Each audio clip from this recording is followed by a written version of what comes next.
isa sa mga tema natin, maganda to. Ito yung para mga buitre, yung ating mga kapatid na hindi Katoliko, no? Kapag ang pinag-uusapan dito, naku, kala mo mga buitre na umaali-aligid at talaga nga namang handa silang silain yung mga Katoliko. Napakarami rin nilang mga propagandang mga magazine yan. Oo, yung mga magazine laban dito sa ating tema. Ang atin pong tema ngayong gabi ay purgatorio. Ayan. Alam nyo, ito yung isa sa mga ginagamit ng ating mga kapatid na nahihiwalay sa ating pananampalataya para sabihin, kita na ninyo, ang aral nila ng Katoliko ay hindi mababasa at walang basihan sa Biblia. Sabi nila, Brother Tony, Brother Jay, na dalawa lang naman daw ang pupuntahan. Bakit nakapunta na ba sila? Ewan ko sa kanila. Dalawa lang daw. Yung langit, ayon sa Biblia, langit at impyerno. Ngayon yan ang pag-uusapan natin. Dahil wala raw yung basihan sa kasulatan. No? Ang tanong dyan totoo ba na mayroong purgatorio? Tinuturo ba yan ng banal na kasulatan? At ano ba yung unawa natin? Kasi dapat parang ganito yan Para tumuligsa ka, alam mo yung tinutuligsa mo. Tama. Para sabihin mong mali yung aral Katoliko, kailangan alam mo yung tama. Tama ulit. Ayun, 'di ba?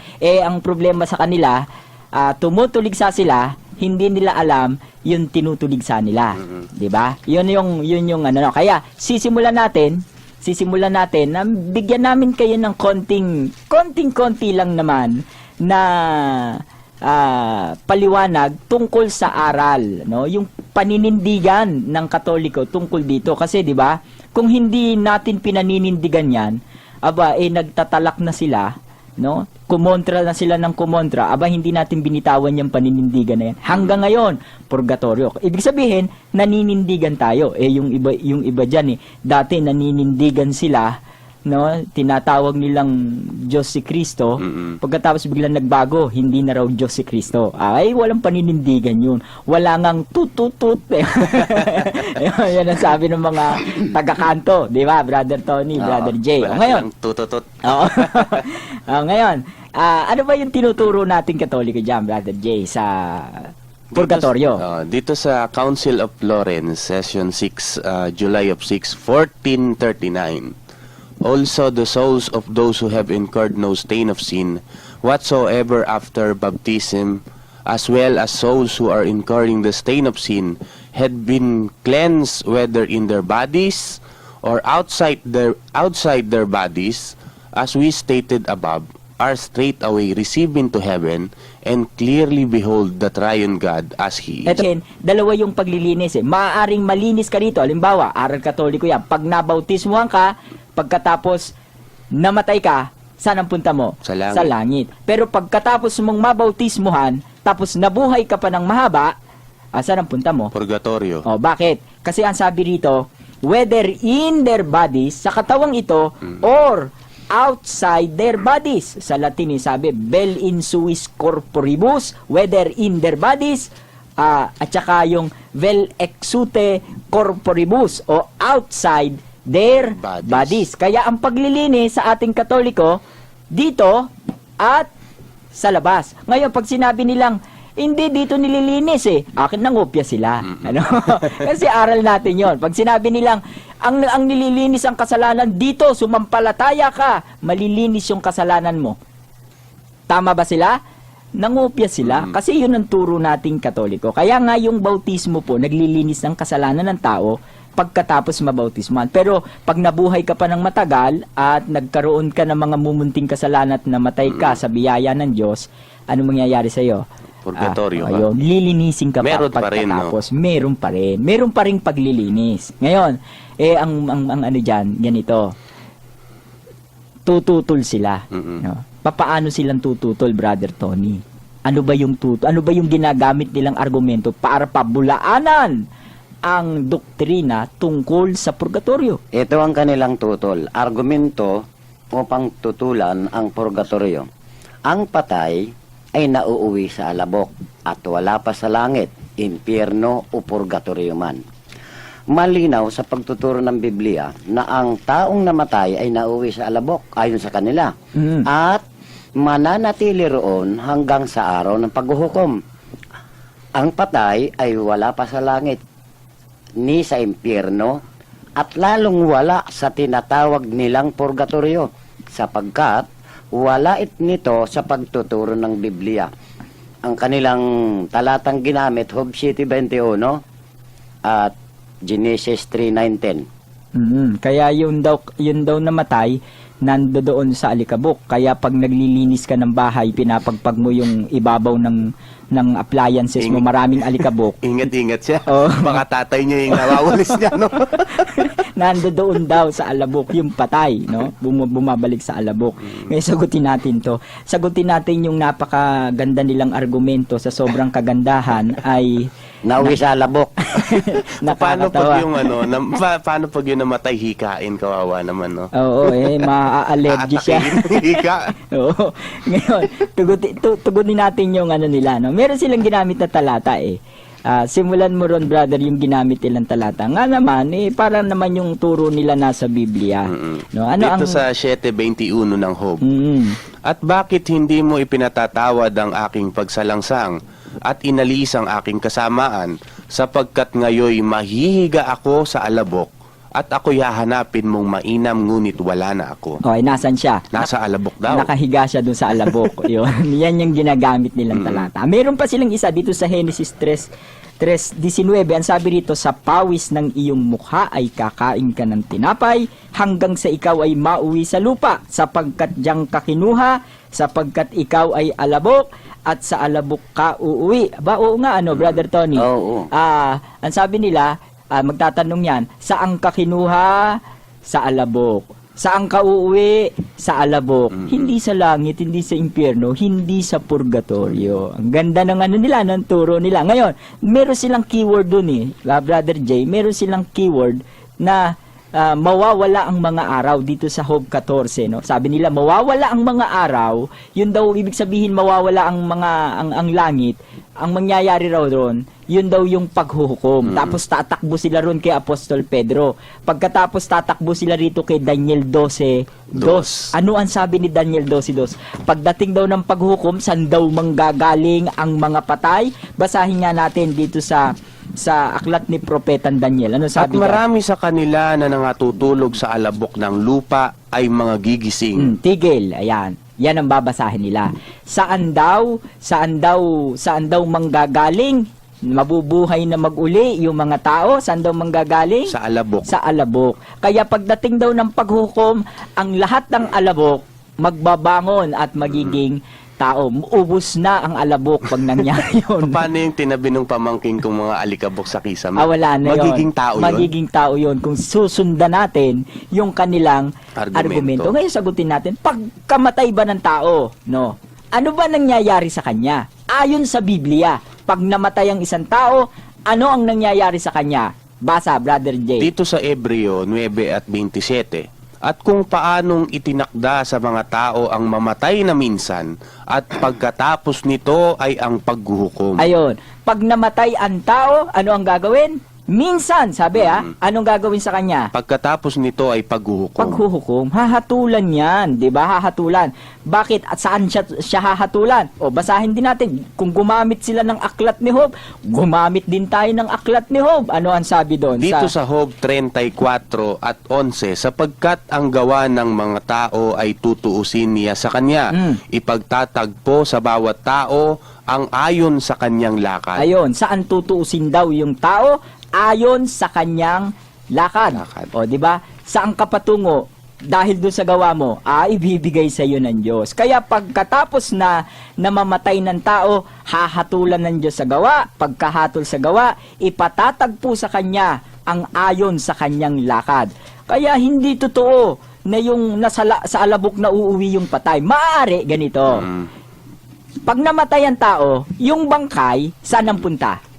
Sa alabok. Sa alabok ang punta. Hindi tayo tutol dyan. Pero pag sinabi mong pati yung kaluluwa, nando sa alabok, wala niyan sa Biblia.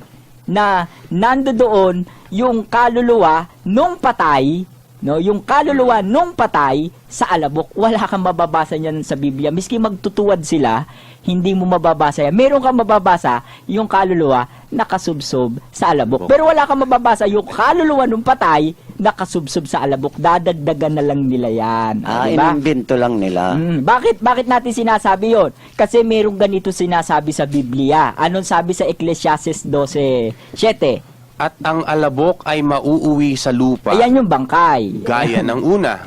At ang diwa ay mababalik sa Diyos na nagbigay sa kanya. Ayun. Saan daw babalik? Alin daw ang babalik sa Diyos? Yung Diwa. Yung diwa babalik sa Diyos. Ay, yung diwa na yun, yung hininga, yung buhay. Mababasa yan sa Biblia. Mababasa mo yan eh. Ngayon, ayon sa Biblia, bukod doon sa sinasabing babalik sa Diyos, ayon sa Biblia, saan napupunta ang isang patay pagkatapos niyang mamatay? Yan, basahin mo, Brother Jay. Dito sa Henesis 15 at 15, datapwat ikaw ay payapang pasa sa iyong mga magulang, at ikaw ay malilibing sa mabuting katandaan. Nakita mo, dalawa yung sinasabi niya, di ba? Yung isa, sabi niya ganon, ikaw ay payapang, saan pupunta? Magulang. Magulang. Pagkatapos ikaw ay, Malilibing sa ayun, mabuting katandaan. yung ililibing, alin?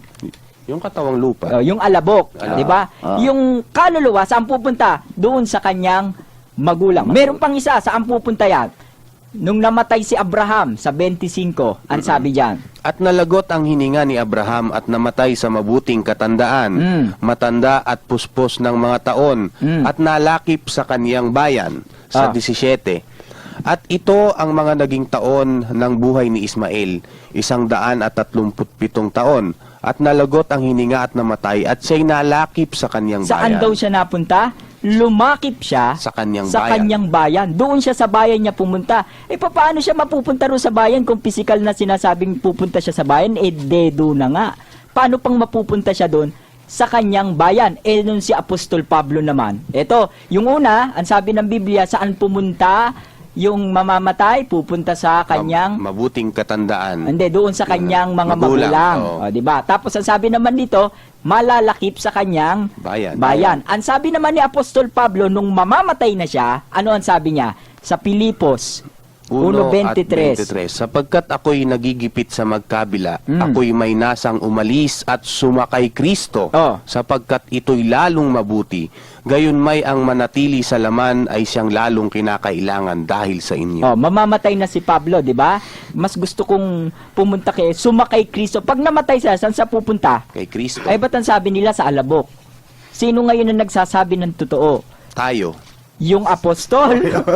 Yung apostol. Biblia. O yung nagtuturong pag namatay ika ang mga tao mapupunta yan sa alabok. Ayan. Sino ngayon nagtuturo? Palagay ko hindi nila naiintindihan na naman, no? Yung kanilang Kasinungalingan pinagbabasa. na naman ang kanilang pinagsasasabi. At saka alagaan lagi sila ng kaaway, mga taong Biblia. Didagdagan pa natin ng isa. No? Dagdagan pa natin ng isa. Bukod dito sa kanyang mga magulang, bukod sa kanyang bayan, bukod sa pagpunta kay Kristo, meron pang isa na binabanggit ang Biblia kung saan pupunta ang patay sa 49 ng awit, ang talatay 14 hanggang 15. Ang sabi diyan, Sila'y nangatagda sa Siyol na parang kawan. Kamatayan ay magiging pastor sa kanila. At ang matuwid ay magtataglay ng kapangyarihan sa kanila sa kinaumagahan. At ang kanilang kagandahan ay mapapasyol upang matunaw. mapupunta raw sa Siol. Pagkatapos, tuloy mo basa. At ang upang mawala ng tahanan, ngunit tutubusin ng Diyos ang aking kaluluwa sa kapangyarihan ng Siol. Ayun. Hindi may masabing ganon. Yung kagandahan daw niya, pupunta sa Siol, ano mangyayari? Matutunaw. Pero anong sabi niya? Yung kanyang kaluluwa, Tutubusin ng Diyos. Tutubusin. Tatanggalin dun sa Siol. Alin? Yung kaluluwa. Pero yung katawan, yung kagandahan, anong mangyayari? Matutunaw. Ang sa kanila naman, natunaw na lahat, pati yung kaluluwa. Di ba? Ganyan ang pagtuturo nitong mga, ano bang tawag dito na, mga... Parot. Ayan, mga nagsalita ng salita. Pero there is one thing, no, na dapat nating bigyan ng interes yung Sheol. Ayan. Ayon sa mga scholar ng mga protestante, ito po hindi po katoliko, hindi katoliko. Brother Tony, no? Ayon sa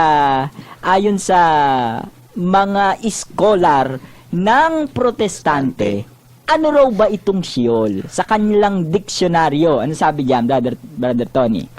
Ito ang paliwanag sa Sheol na mababasa natin kay edited by Merrill Tini, ang pangalan ng libro, Handy Dictionary of the Bible. Sheol, the Old Testament name for the place of departed souls, corresponding to the New Testament word Hades. When translated hell, it refers to the place of punishment, but when translated grave, to reference as the long soul of good men.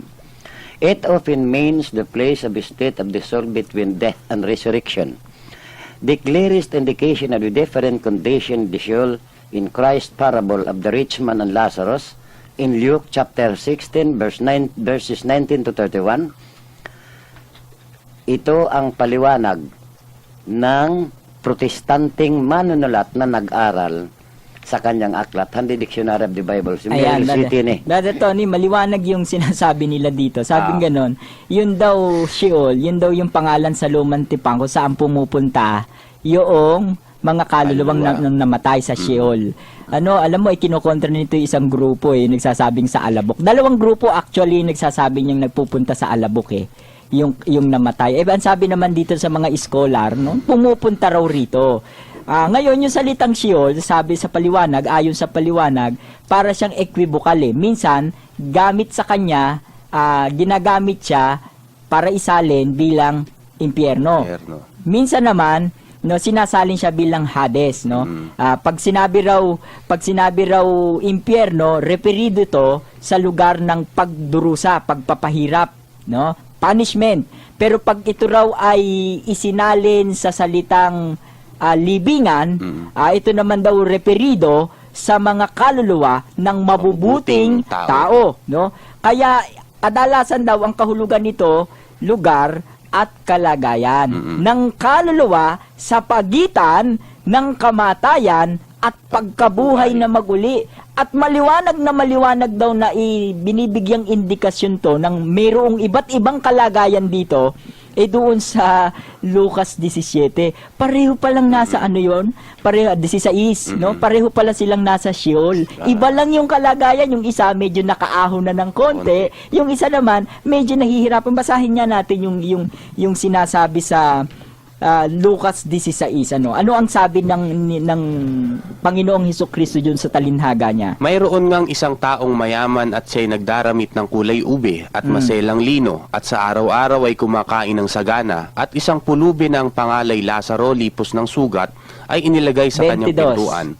At nangyari na namatay ang pulubi at siya dinala ng mga anghel sa sinapupunan ni Abraham, ay namatay naman ng mayaman at inilibing.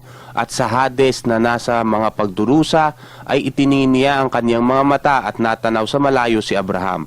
At si Lazaro ay nasa kanyang sinapupunan. Pero pansinin mo yung talata, Sabing gano'n, namatay daw. Namatay, yung pulubi, dinala saan? Sa sinapupunan ni Abraham. Namatay din yung mayaman, tapos inilibing. At sa Hades na nasa mga pagdurusa, ay itiningin niya ang kanyang mga mata at natanaw sa malayo si Abraham at si Lazaro na nasa kanyang sinapupunan. Ayon dito sa scholar protestante, ito raw dalawang to parehong nasa Sheol. Pero magkaiba lang yung kanilang kalagayan. Parang may degree, Parang merong, yung paliwanag dito, parang may kinukopya sa aral ng Katoliko. Ayaw lang nilang aminin. Parang may kahawig. Ayaw nilang aminin. Pero dagdagan pa natin yung problema nila kasi kinuha din natin yung kanyang paliwanag doon sa Hades. Kasi ang nakasulat nga naman dito sa Lucas, Hades. Di ba? Ano naman ang paliwanag din itong protestanting ito sa salitang Hades? Yan. Sige, basahin nyo. Brother Tony. Hades, the place or state of the dead, equivalent of the Hebrew Sheol, which is variously rendered grave, hell, or pit. The New Testament word generally translated hell does not necessarily imply a place of torment, but connotes the grim and cheerless aspect of death. It may include the idea at retribution. Ayan. Mas maganda itong Mas maganda paliwanag itong niyang sa Hades, mas malaking problema nila pag binasa. Alam mo doon sa likuran nung nung libro na yun, mababasa mo, sabing gano'n nung Baptist Sunday School, sabing gano'n dapat daw ang bawat tahanan ay mayroon ng diksionaryong ito. Ayan. Ikaw ba, maikirekomenda mo rin ba yun? Aba, kailangan nila to. Meron na ako. Meron ka naman Meron na tayo dyan. Oo. Ngayon, ang sabi niya rito sa paliwanag niya, dito sa Hades, sabi niya, ito raw isang lugar o kalagayan ng mga patay na kahalintulad ng Sheol, ng Hebreo. Ito raw ay sinasalin sa iba't ibang Wika. gamit, no? Para ring equivocal din siya, no? Maaari siyang libingan, maaari siyang impyerno, maaari siyang kalaliman. Pero ang salita raw na ito ng bagong tipan ay kadalasang isinasalin sa impyerno. Impyerno ang salin dito. Pero hindi raw ito, it does not necessarily imply a place of torment. Hindi raw ibig sabihin ito ay lugar na ng papahirapan ka. No.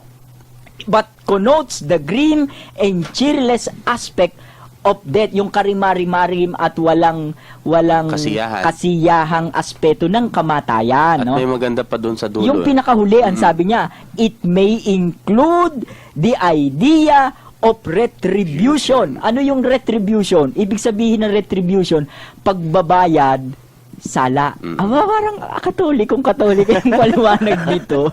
Di ba? Katolik.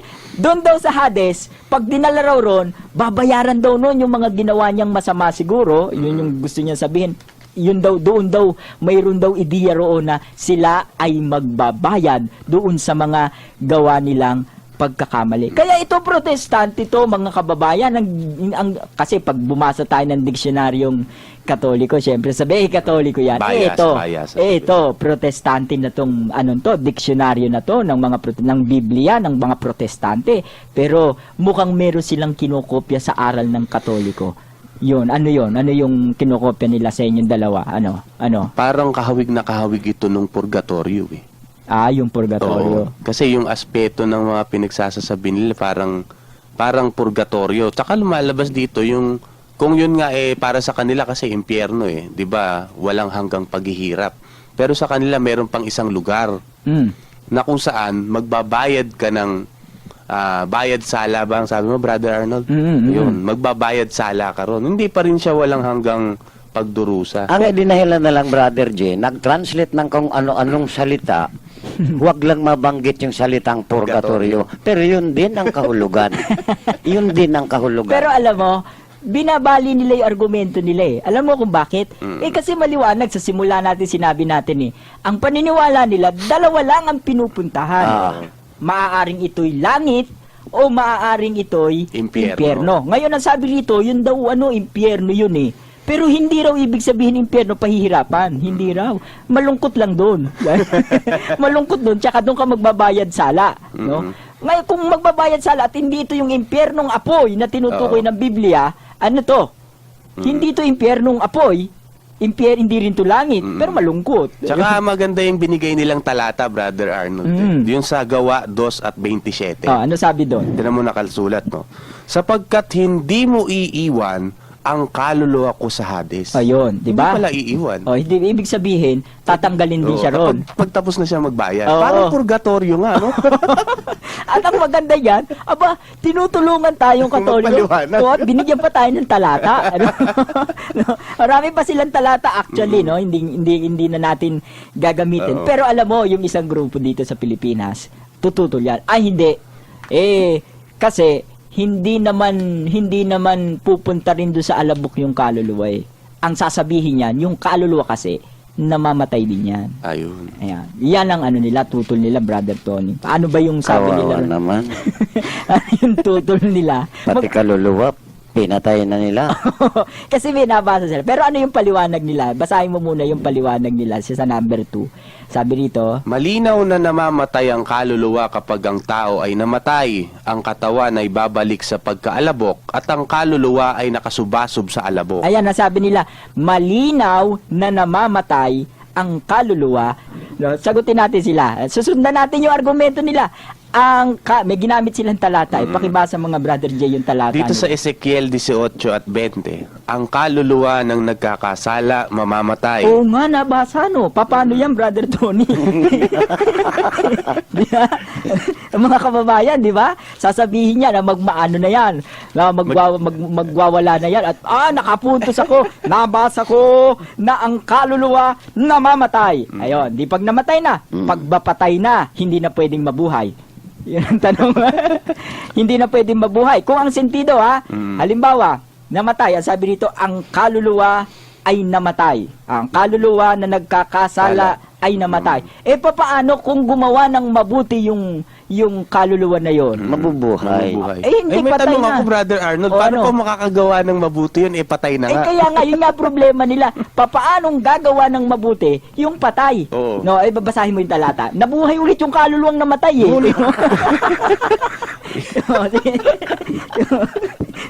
Malaking problema nila dito. Bakit? Problemang malaki yan. Kasi yung kaluluwang pinatay nila, nabuhay bigla. Ayun, sige, basahin mo. Ibababa lang natin dito Oo. sa Ezekiel pa rin 18, 20 at 21. Sabi dyan. Ngunit kung ang masama ay humiwalay sa kanyang lahat ng kasalanan na kanyang nagawa at ingatan ng lahat ng aking mga palatuntunan at gumawa ng tapat at matuwid, siya'y walang pagsalang mabubuhay, siya'y hindi mamamatay. Aba, nabuhay ulit yung kaluluwang namatay. Yung pinatay nila. Oo. At ito hindi nila po pwede sasabihin, hindi muling pagkabuhay yan. Hindi hindi naman siya binuhay Oo. Gumawa siya ng matuwid. Matuwid. Nung gumawa siya ng yun, nakakapagtaka nga kung patay na, paano po makakagawa ng matuwid? Ano ba naman yung talataan ninyo, no? Ang sinasabi lang po ritong namamatay yung kaluluwa, yun namamatay kapag gumawa ka ng kasalanan. Ang tawag natin sa Katolik, may tawag kasi tayo diyang Katoliko, di ba? Yung namamatay tayo sa grasya. Ng Diyos. O biyaya ng Diyos. Oo, pero hindi literal na namatay. Kasi kung literal, kasi sabi rito, di ba? Pag gumawa ng matuwid, paano gagawa ng matuwid? Dedo Oo, na nga, dedo di ba? na. Ano ba naman yung aral nyo?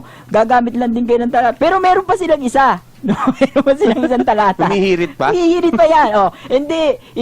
Ang kaluluwa, nakasubsob yan sa alabok.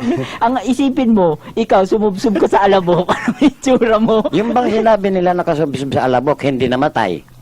Hindi, basta pag nakasubsob sa alabok, patay na yun Patay kasi na yun. yung tao raw bumabalik sa alabok. Kaya pag bumalik na siya sa alabok, pati yung kaluluwa nakasubsob daw dun sa alabok. Parang saranggola, ano? Ganito rin yung katwiran ni Tucci kasi mahilig sa foundation yun. Kaya gusto niya mga nakasubasub sa alam. Oh, sige, Parang sige, foundation sige. kasi. Andito sa 44 at 25 ng awit.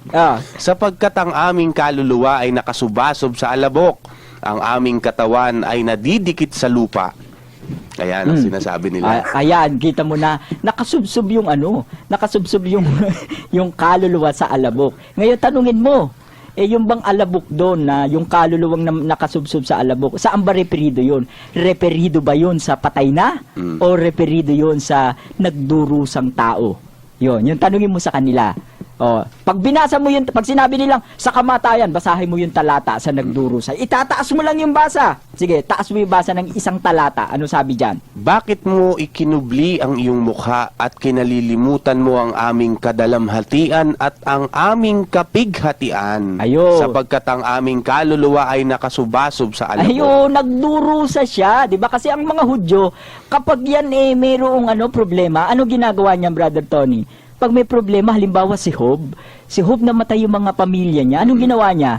Naliligo ng alabok. Diba?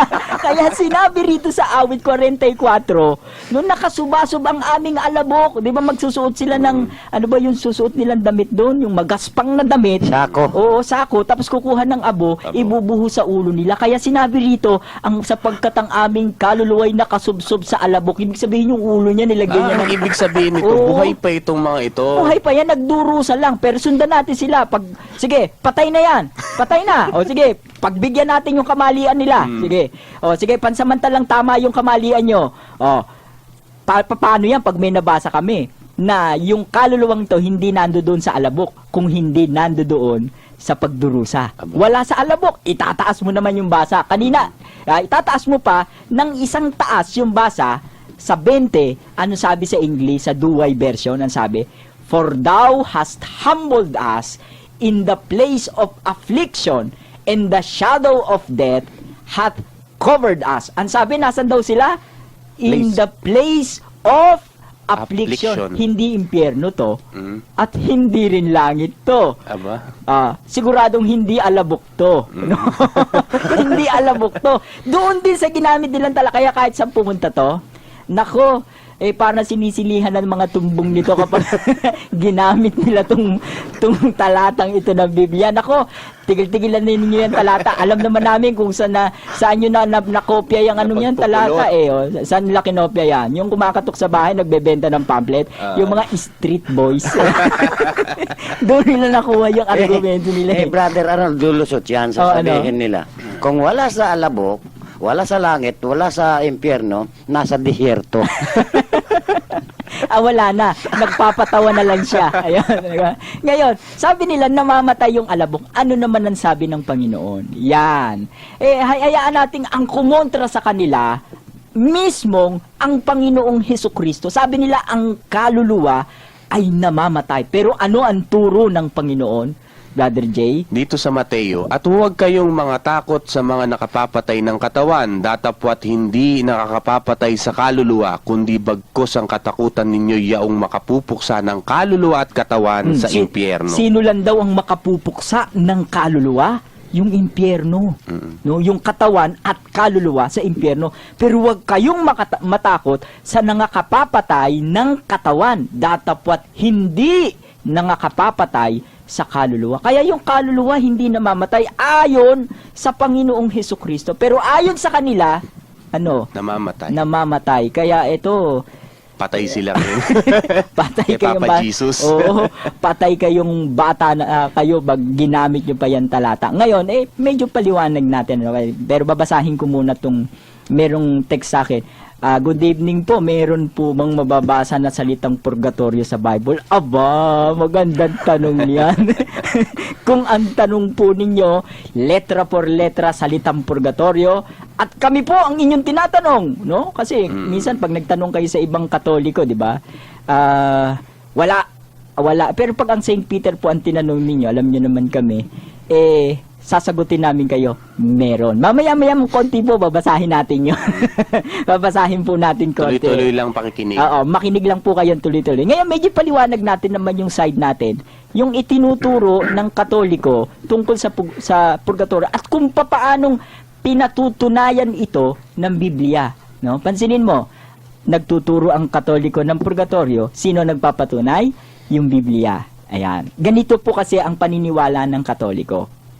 Una, naniniwala po ang mga Katoliko na yung lahat ng tao na ay ninanais ng Diyos na maligtas. At papaano pong pinatunayan ng Biblia yan? Dito sa unang Timoteo 2 at 3, ito'y mabuti at nakalulugod sa paningin ng Diyos na ating tagapagligtas, na siyang may ibig na lahat ng mga tao'y mangaligtas at mga kaalam ng katotohanan. Ayun, pinatutuhanan ng Biblia. Naniniwala rin po ang mga Katoliko na ang Diyos ay maawain. Ano po ang sabi sa Biblia? Dito sa bilang 14 at 18, ang Panginoon ay banayad sa pagkagalit at sagana sa kaawaan na nagpapatawad ng kasamaan at pagsalangsang. At sa awit 145. Ang Panginoon ay mapagbiyaya at puspos ng kahabagan. Ayun, pinatutunayan po ng Biblia ang pinaniniwalaan ng Katoliko. Ito pa po isa, naniniwala rin po na ang mga Katoliko na ang Diyos ay matuwid na hukom at kanyang hinahatulan ang sanlibutan sa katuwiran, no? Ano po ang sabi sa patutuo ng Biblia? Sa awit 7:11, ang Diyos ay matuwid na hukom. Oo, Diyos na may galit araw-araw. Sa 9 naman at 7, ngunit ang Panginoon ay nauupong hari magpakailanman. Inihinda niya ang kanyang luklukan para sa kahatulan. at hahatulan niya sa katwiran ng sanglibutan. Ayun. Pag naghatol ang Diyos, nasa katwiran. Hindi niya basta't hatol, dedo kayong lahat. Hindi, kundi bibigyan niya ng katwiran. At yan pong paniniwala ng Katoliko. Kaya naniniwala din naman ng mga Katoliko, ang Diyos, banal. At dahil sa ang Diyos ay banal, wala pong makakaharap sa Kanya ng hindi banal. Kailangan lahat ng haharap sa Diyos, banal. Ano pong patutuo dyan ng Biblia? Tama ba yung aral na paniniwalang yun ng Katoliko? Sige, Sa Brother Levitico 11 at 44, sapagkat ako ang Panginoon ninyong Diyos, magpakabanal nga kayo, at kayo'y maging mga banal, sapagkat ako'y banal.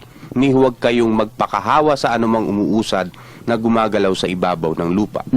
At ang sabi sa Hebreo 12:14, Sundin ninyo ang kapayapaan sa lahat ng tao at pagpapakabanal na kung wala ito'y sino man ay hindi makakakita sa Panginoon. pag wala raw kabanalan, hindi ka makakakita sa kabanalan, di ba? Sinabi rin niya ni Propeta Job, no? Sabi sa aklat ni Job, 13 at 16, ito may magiging aking kaligtasan sapagkat ang isang di banal ay hindi makahaharap sa Kaniya. pag hindi ka banal, hindi ka makakaharap sa Diyos. Kaya nga po naniniwala ang mga Katoliko sa purgatorio. Bakit?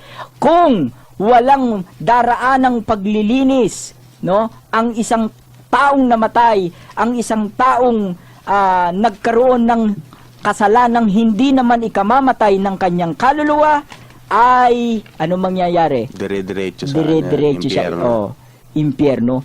Lahat ng tao nagkasala. Walang taong banal, lalo na sa ating henerasyon ngayon. Di, ibig sabihin, lahat tayo ngayon sa impyerno na.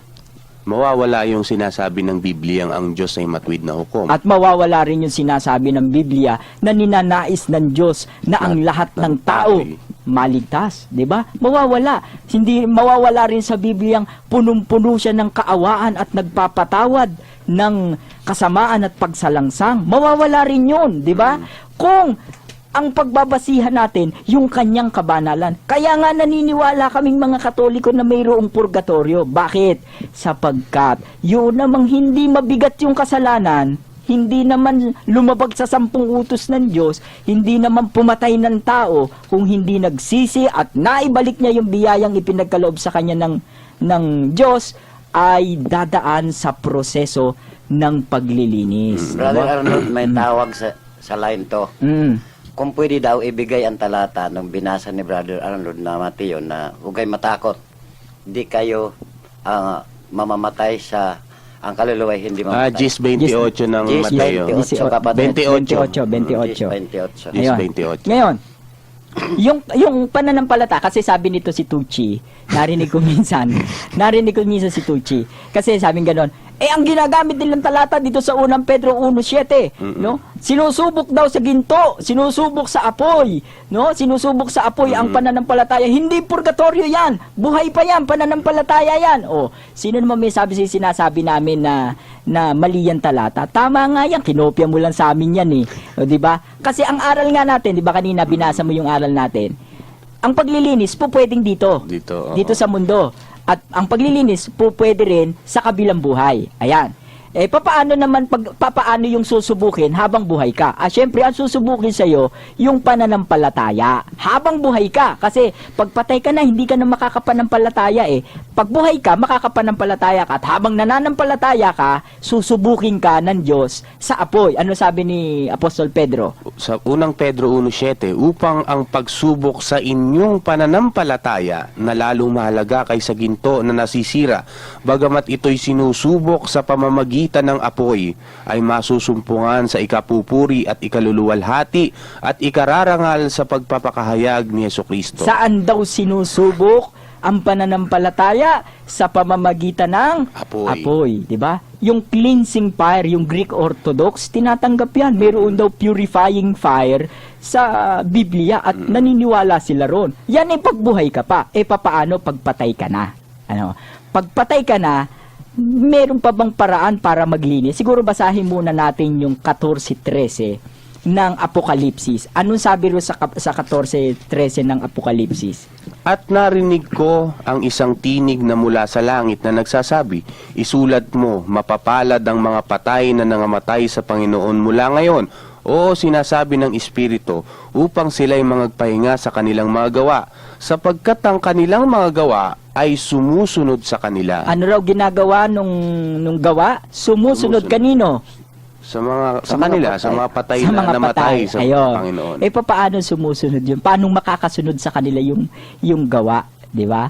Yung gawa. Paano makakasunod? Paano nilang tatamuhin yung gawa? No? Kasi, sabing ganon, meron ka rin mababasa sa Biblia, hinahatulan ng Diyos ang tao ayon Sa gawa. sa gawa. Tanong dun papaanong sumusunod yung gawa ng tao sa mga patay? Pangalawang tanong, sabing ganon, sapagkat hinahatulan ng Diyos ang tao ayon sa kanilang mga gawa. Ang tanong doon, papaanong una hinahatulan? Pangalawa, papaanong sumusunod yung gawa doon sa namatay? Di basahin natin dito sa sinabi ni Apostol Pablo. Ano ang sabi ni Apostol Pablo sa kanyang sulat sa mga taga-Korinto, sa kanyang unang sulat sa mga taga-Korinto? Dito sa unang Korinto 3 at 12, datapwat kung ang sino may magtatayo sa ibabaw ng pinagsasaligang ito ng ginto, pilak, mga mahalagang bato, kahoy, tuyong dayami, ang gawa ng bawat isa ay mahahayag, sapagkat ang araw ang magsasaysay, sapagkat sa pamamagitan ng apoy, inihahayag, at ang apoy rin ang susupok sa gawa ng bawat isa kung ano yaon. Kung ang gawa ng sino man ay manatili na kanyang itinayo sa ibabaw niyaon, siya ay tatanggap ng kagantihan. May ganti. Kung ang gawa ng sino man ay masunog, ay malulugi siya, ngunit siya sa kanyang sarili ay maliligtas, gayon may tulad sa pamamagitan ng apoy. Ayan, kita mo na, yung gawa ng tao, idadaan sa apoy yan, di ba? Susunod sa kanya yung gawa niya, doon sa patay, pagkatapos pararaanin sa apoy yan. Ano ba yung mga gawa mo? Sinabi rin ni Pablo, sabi rito, mayroong ginto, mayroong pilak, may mahalagang bato, may kahoy, may tuyong dayami. Ayan. Yung theology ni Pablo yan di ba? Ano yung unang masusunog pagdaan sa apoy? Yung tuyong dayami. Ano yung yung susunod? Yung kahoy. Pagkatapos yung mahalagang bato, yung pilak, yung mga ginto. Pero pag naubos yan, nalugi ka doon sa mga gawa mo. Ibig sabihin, walang saysay yung gawa mo. Pero maliligtas ka. Ang tinutukoy po rito ni Apostol Pablo, yung gawa ng tao susunugin sa apoy, no? Susubukin sa apoy. Ang alin? Yung gawa. Doon po hinahatulan ng Diyos ang tao. Kailan? Pagkamatay ng tao ay paghuhukom. Ano yung tinutukoy ngayon dito? Purgatorio. Tawag nating mga Katoliko, purgatorio. Walang purgatorio sa Biblia. Di tawagin nyo kung ano yung gusto nyo tawag. Kami ang tawag namin dito, purgatorio. Ngayon, letra por letra ba, mayroong kang mababasa na salitang purgatorio, kagaya nung tanong nung ating kapatid na nag-text sa atin? Na mahinahon ang boses kahit hindi nakikita. Ang alin? Yung nagsasalita. Yeah. Bigyan po natin siya ng isang pahapyaw. Kasi yung patikim, ika nga, kung gusto mo ng mas marami pa, pumunta ka lang sa St. Peter. Kung gusto niyang mabundat, patikim pa lang. Patikim muna, tikim. Sabi nga ni Brother Lani, di ba? Sa sobrang dami ng tikim, pag ikot mo, busog ka na. Yun, sa warehouse, sabi niya. Ngayon, bigyan natin ng patikim. Kung gusto lang po ninyong marinig sa Biblia, meron ba sa Biblia salitang purgatorio? Papatikimin namin kayo. Kasi yung salitang purgatorio, hindi naman yan Tagalog. Hindi Tagalog yan Galing yan sa salitang Latin na purgationem, purgationis. No? Kaya kung maghahanap ka ng salitang purgatorio sa Tagalog, tapos haharapin mong salita Latin, paano ka makakakita nun? Latin yung hinahanap mo, Tagalog yung hawak-hawak mo. No? Sintido ko pero ito si Tuch, alam niya, nabasa niya na to, pero nagulat siya. Hindi niya ilalabas ng talata na to, pero alam ko, nagulat siya. Babasahin ko po. Eto, sa isang talata ng Biblia, ganito po ang pagkakasulat sa salitang Latin. Ang sabi po rito, qui enim non preesto sunt heac quecus es et mano temptans oblivionem accipem purgationis veterum suorum delictorum. Meron pong nabasa. O kaya sabihin nyo sa pastor, Pastor, meron pong nabasa, anong sasabihin nyo? O ano isasagot nyo? Ang sasagot nila, Ay, meron pala. magugulat pa sila. Ay, anak ko, Brother Tony, dumating na naman yung oras ng ating, 5 minuto na lang tayo, no? Ang layo pala nito, no? At yung invitation namin, kung sakaling kayo'y nauhaw sa tikim doon sa mga patikim na binigay ni Brother Arnold, punta kayo lagi doon sa St. Peter Men's Society 3rd floor tuwing alas 3 ng hapon, linggo, katabi ng Quiapo Church, yung Cardinal Sin Building. Ayan. At marami kayong matututunan doon. At ang mga tagapagturo doon ay masasabi natin talagang hindi lang basta nagsunog din ng kilay, na hindi lang mayayabang na kagaya ng ilan dyan na ipinagmamalaki na sila nga ay Bible scholar. Pero yung aming tagapagturo hindi nagmamalaki na Bible scholar. Kaya lang, sumusunod sa Biblia, hindi pinipilipit ang nakasulat sa Biblia. Oo, sana naman, walang pilipitan. Ano? Kung gusto nyo pilipitan, magpilipitan kayo ng leeg. Pero, pag ang Biblia po ang usapan, Biblia na po yan mga kababayan, wag naman po nating gamiting, yung Biblia para sa pansarili natin. Wag po yung Biblia ang pasunurin ninyo doon sa aral nyo, kung hindi kayo ang sumunod doon sa Biblia. Ganon. Magkaroon naman sila ng konting takot sa Diyos. Oo. Tama. Nilalapastangan nila ang salita ng Diyos. Bago tayo matapos, babasahin ko lang tong yung sinabi ni Pope John Paul II sa kanyang librong Crossing the Threshold of Hope. Sabi ni Pope John Paul II, the Holy Scriptures include the concept of purifying fire. The Eastern Church adopted it because it was biblical while not receiving the Catholic doctrine on purgatory. Besides the bull of Benedict XII from the 14th century, the mystical works of St. John of the Cross offered me a very strong argument of purgatory. The living flame of love, of which St. John speaks, is above all a purifying fire. The mystical nights described by this great doctor of the church on the basis of his own experience correspond in a certain sense to purgatory. God make man pass through such an interior purgatory of his sensual and spiritual nature in order to bring him into union with himself. Here we do not find ourselves before a mere tribunal. We present ourselves before the power of love itself. Before all else, it is love that judges. God who is love judges through love. It is love that demands purification. Before man can be made ready for that union with God, which is the ultimate vocation and destiny. Ang sinasabi po rito ni Pope John Paul II, kaya raw kailangang hatulan at humarap tayo sa Diyos sa pamamagitan ng purgatorio at paglilinis dahil daw po sa pag-ibig. It is the living flame of love. 'Di ba? Haharap ka na sa Diyos at dahil gusto mong humarap sa Diyos nang ikaw ay malinis, kailangan mong magtiis, 'di ba? Sabi niya ang Diyos ay pag-ibig at kaya kailangan yung medyo magdadanas ka ng kaunting kahirapan, yun dahil sa pag-ibig, no? Kaya nga po ang purgatorio, napakaganda, dito po ipinahahayag ang pag-ibig ng Diyos. Kaya po mga kababayan, sa mga susunod na linggo, na aming pagtalakay, huwag po ninyong kalilimutan pag ang Diyos ay umiibig po siya kung minsan sa pag-ibig may nasasaktan at may sinasaktan. Pero yung sakit pong yun, tinuturuan tayong maging ganap. Hindi na po namin siguro mababasa yung napakaraming text na dumating sa atin ngayon dahil wala na po tayong oras. Siguro sa mga susunod na lang namin itong babasahin. Pero maraming salamat po sa inyong mga pagtangkilik sa amin. No? Sabi ni Sherwin, namumuti na raw yung mukha nila siguro sa alabok. Para na raw silang espasol. Ayun, Bueno, siguro magsisimula na tayong manalangin. Pero baka meron kayo sasabihin, Brother Ton. Ganun din ang sasabihin ko. Ang sino man na nagnanais matutuhan ang katotohanan, pumunta lang sa St. Peter.